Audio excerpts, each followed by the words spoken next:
I am Reverend Bri-anne Swan, and this is Sermons from the East End for Tuesday, February 20th, 2024.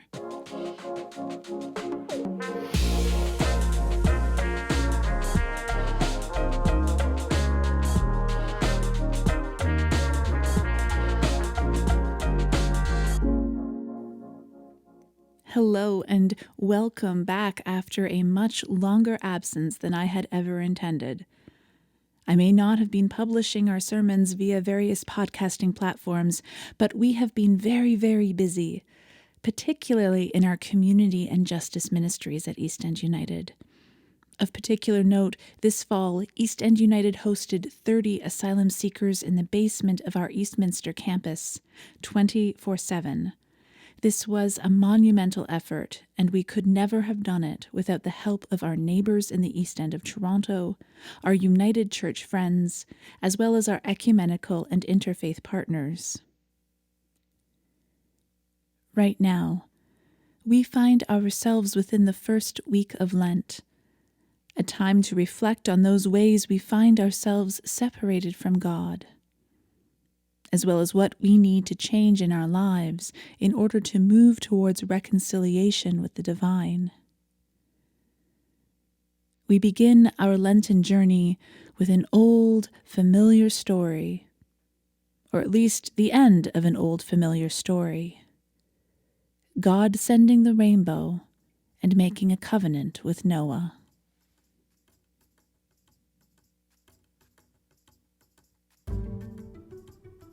Genesis chapter 9, verses 8 through 17, from the New Revised Standard Version. Then God said to Noah and to his sons with him, "As for me, I am establishing my covenant with you and your descendants after you, and with every living creature that is with you, the birds, the domestic animals, and every animal of the earth with you, as many as came on the ark. I establish my covenant with you that never again shall all flesh be cut off by the waters of a flood, and never again shall there be a flood to destroy the earth." God said, "This is the sign of the covenant that I make between me and you and every living creature that is with you, for all future generations. I have set my bow in the clouds, and it shall be a sign of the covenant between me and the earth. When I bring clouds over the earth and the bow is seen in the clouds, I will remember my covenant that is between me and you, and every living creature of all flesh, and the waters shall never again become a flood to destroy all flesh. When the bow is in the clouds, I will see it, and remember the everlasting covenant between God and every living creature of all flesh that is on the earth." God said to Noah, "This is the sign of the covenant that I have established between me and all flesh that is on the earth."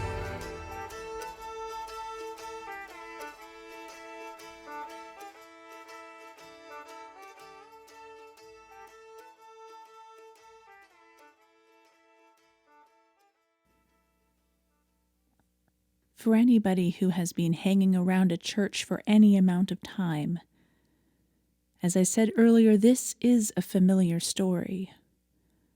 The conclusion of the story of Noah and the ark is about as Sunday school greatest hits as one can get.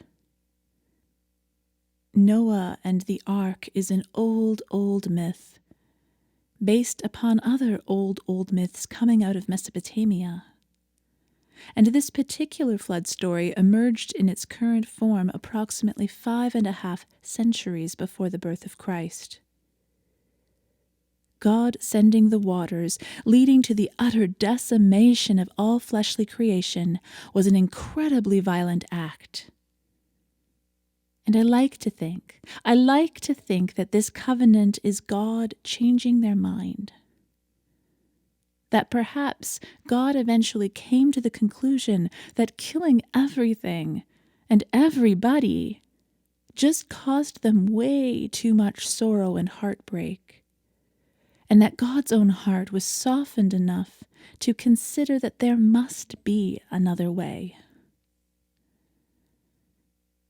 To be clear, describing the story as myth is not synonymous with saying it is untrue, because this story has many truths. We can take this story seriously without taking it literally. And eventually claimed by Christians, this story has been taken very, very seriously. And it is because of this story that for many generations the rainbow has been a symbol of covenant and promise, specifically God's promise to care for and look after all of us, and to never again be so frickin' angry that they decide to kill everybody and everything without discretion. To never again choose this level of violence against their people. And it is also why, especially growing up as a child in the 90s, that churches had rainbows plastered all over the place. The United Church was all about the rainbows, and it still is, in most places, all about the rainbows, but perhaps for different reasons, which I will get into in a little while. But these rainbows in the church of my youth symbolized covenant and promise. My very favorite picture of myself as a child, which I will absolutely post in the show notes because I just love it so much, was taken when I was 3 years old. I was at some sort of fair with my aunt and my mother, and my aunt took me to get my face painted. And in the photo, I'm sitting beside her with a dove painted on my forehead and 2 rainbows, one on each cheek. I was too young to remember this day, but I am told that I refused to wash my face before going to bed because I wanted to keep these rainbows forever. These rainbows were a key feature of my Sunday school experience. Now, a mostly unrelated fixture in my life growing up was the eerie landscape of conservative talk radio. And I can honestly say that I never in my life thought that I would be speaking about these 2 very different experiences in the same reflection. But here we are. My father always had Talk 640 and CFRB playing as he was driving. And there are a couple of people I felt like I practically knew from listening to them and their voices so much. One of these people was Bill Carroll, and the other was Michael Coren. Now, for those of you who might not know who Michael Coren is, he was arguably one of the most recognized commentators, speakers, and columnists within Catholic and conservative media in Canada. My father listened to Michael Coren on the radio, but he also watched his show every single night on Crossroads television station. It's worth noting that my father was not a Christian, nor did he claim to have any spiritual identity whatsoever. But Michael Coren said all the things my dad felt about the world, minus the God part. Coren also represented social conservatives in Canadian media, and those are my father's people. I always felt Coren was more dangerous than people like, say, Tucker Carlson or Ezra Levant because he was so well-spoken. He seemed so reasonable. And as far as I can remember, never personally attacked anybody. So he was harder to dismiss. And it was difficult for me to reconcile watching this guy, who seemed like he'd be perfectly lovely in person, with the things he was saying, because they were just so hurtful. One of Michael Coren's positions that I disagreed with most vehemently, and believe me, I'd watched a lot of Michael Coren, so I had a lot of material to work with, was his stance on same-sex marriage. Coren was a member of the Catholic Church and towed his denomination's party line when it came to LGBTQ justice issues. But again, he never called anybody names. He was mostly polite yet very firm.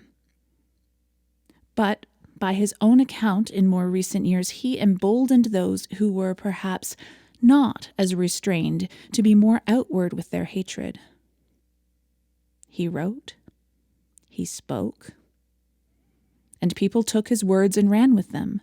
He was a writer, a critic, and with that pen he prophesied to a demographic yearning for the world to return to as they believed it once had been. But after moving out of my family home when I was 18, I had a lot more control over whose voice I listened to on the radio. And I was too poor for a television or cable, so that took care of that. But even if I had a television, I wouldn't have been watching Michael Coren. So every so often he would pop up in the news and I would shake my head a bit, and then I would forget about him again. Until a couple of years ago, when I saw a newspaper headline that said that Michael Coren had, he changed his mind. So what happened? Well, this is his explanation in his own words. He says, I am a person of faith. I am a Christian. And I was increasingly uncomfortable with claiming to follow a man who was the personification of love, justice, and forgiveness. Tolerance, including, not excluding, never judging. And reconciling that with a stance I had which was pretty judgmental. And I don't think that I was close to a breakdown, but I wasn't comfortable in my own skin. And it got to the point where I knew I had to make a decision. There is much more to Mr. Coren's story of changing his mind, which he details in his book called Epiphany. And after so many years of feeling hurt and frustration and even anger about so much of what this man had to say, I actually found myself standing in my kitchen waving his book around in the air and moaning to my husband, "Oh my goodness, I cannot believe I am developing a soft spot for Michael Coren." My heart was softened to this man and his journey. And because, as a writer and pundit, he was the voice of so much of the attitudes I had internalized and experienced as harmful while growing up, Coren's change of heart, and my resulting change of heart, has been a very powerful and moving experience. His book initiated for me a journey of understanding folks who thought and spoke like my father, just a little bit better. So then I find myself coming back to the rainbow, a rainbow of covenants and promise. And now, also a symbol of affirmation for those of us in our community who are queer. It's interesting to me that the origins of the pride flag have nothing to do with God's promise to Noah. It was created separately by an individual artist with each color stripe representing a different aspect of human experience. And yet, here we are, a rainbow of covenant, a rainbow of affirmation. And then I find myself hoping that responsibility can be added into the mix. When God spoke to Noah and his family, promising to all of creation that never again would God send a flood to destroy everything, I'd like to think that covenant was a two-way exchange, and that perhaps humanity's responsibility was to, try harder, lest we end up drenched to the bone, not through floodwaters, but drowning within our own sea of biases. Try harder to live good and decent lives, to live with respect in creation, to love and serve others. these all seem like really good themes as we journey into the Lenten season. Journeys of change are often lonely, wild, and usually longer than 40 days. There are questions of identity, safety, security, place in community. In the Christian narrative, God ultimately decides to enter into humanity with us through Jesus. After we've continued to blunder, perhaps God realizes some of us are the kind of learners for whom simply telling us how to live isn't enough. We need to be shown. Again and again, we need to be shown by somebody in whom we can see ourselves and see our own potential. For his part, Corin has taken it upon himself to reach out to LGBTQ+ rights groups and apologize, taking responsibility to sit down with individuals and say, "I am sorry that my words have hurt you. I am sorry that I have hurt you." And the Reverend Michael Corin is now an Anglican priest in Burlington. And a Christian socialist. So there you go. I have found my heart even more softened after watching Michael Corin being so open and unreserved about his coming to terms with the words he has said and the people he has affected. And with all of this deeply embedded into my mind and moving my heart, and seeing how the Reverend Corin has taken responsibility to educate and make amends, I feel like I have my own responsibility now to examine my relationships to the people with whom I do not agree, and consistently find myself at odds. These are often the people I was closest to in my formative years, and with them work more towards dialogue than simply dismissal. Because if the Reverend Corin can do it, maybe I can step down from my soapbox for a while and do it too. God had a change of heart. Michael Corin had a change of heart. And even I had a change of heart because once again, here I am talking about Michael Corin in a way my teenage self would never have imagined in a million years I would be. So I want to leave the last words of this reflection with Michael Corin, because as we move even closer towards Jerusalem, where we will hear about everybody from the disciples to the religious leadership to the government and to the crowds getting it so very wrong, it's nice to be reminded that there is always a way home. My interest as a Christian, says Corin, and particularly one who got things wrong for so long, is always going to be truth, love, compassion, and justice. May it be so. Amen.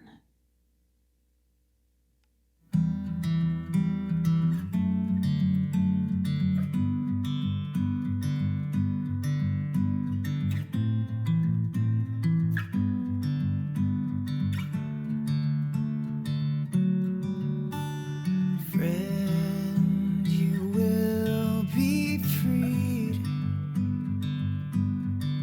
from those sins for which you plead. Mistakes I've made will soon be right. For my daughter and son will stand by your side. My guilt will be relieved. The brother I chained, I can release. And through him a tyrant must fall. His day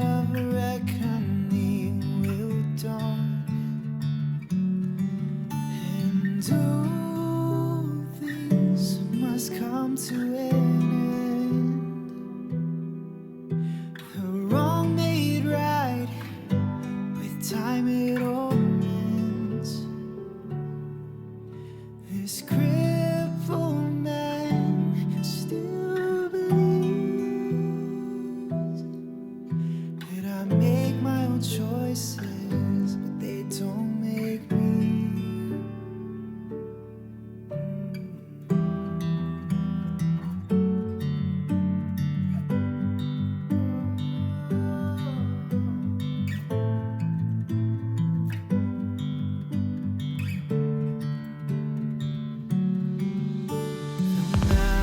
Mountains break apart, and their peaks fall to the sea. Your people stand and watch. The light in my eyes leave me amidst this eternity. A childlike love I see. Come to rescue me. Come to turn grief to beauty. And all things must come to an end. The wrong made right, with time it all mends. Throw down your chains and be free to make your own choices and be redeemed.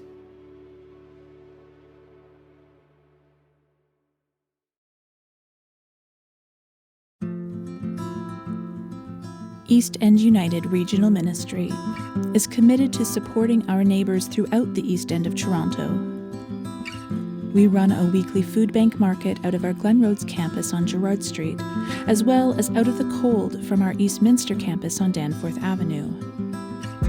We actively support refugees and asylum seekers, and are public, intentional, and explicit of our affirmation and advocacy for two-spirited and LGBTQIA+ peoples.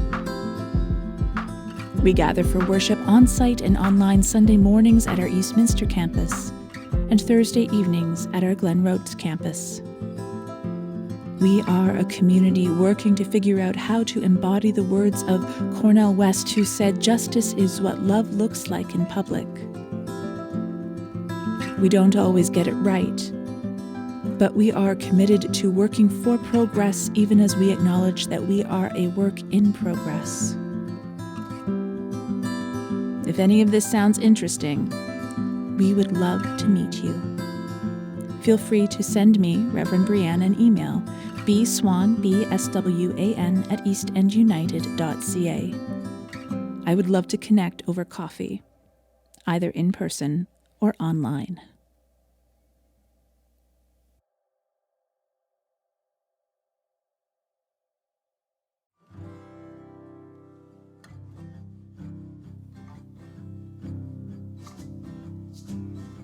Thank you for listening to this week's episode. We will be back next week as we wonder about Jesus' call to take up your cross. It's a little bit complicated. So until then, take care of yourselves and each other. We'll be back soon.